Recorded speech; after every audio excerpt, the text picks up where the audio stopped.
in this video we will see how to fix error code 64. The specified network name is no longer available. Error net name deleted on Windows 11 and Windows 10.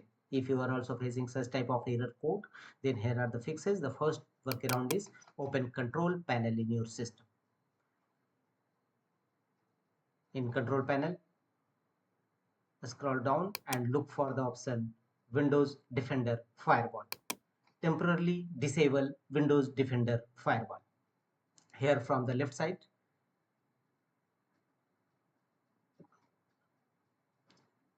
click on turn Windows Defender Firewall on or off. Click on it. Here, turn off Windows Defender Firewall under both the network, private network as well as public network. Disable your Windows Defender Firewall temporarily. If you have installed any third-party antivirus, then temporarily disable it. After your work finish, don't forget to enable your Windows Defender Firewall or any third-party antivirus. After that, check whether your error code resolved after disabling Windows Defender Firewall or not. If not, go to the next fixes. Go to Windows Search and here type turn Windows feature on or off. Open turn Windows feature on or off feature. Open it.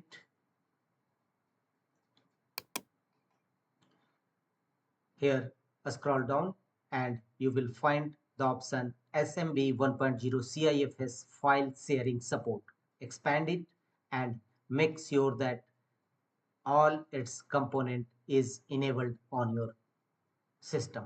So make the check against all these options: SMB 1.0 CIFS client, SMB 1.0 CIFS server, and click on OK to save the changes. It will ask you to restart your system, so don't forget to restart your system after turning on this Windows feature. After restart, check whether your system error code resolved or not. If not, go to the next fixes. Right click on the start button and choose run. You may press Win plus R shortcut key to open run dialog box, and in run dialog box type services.msc.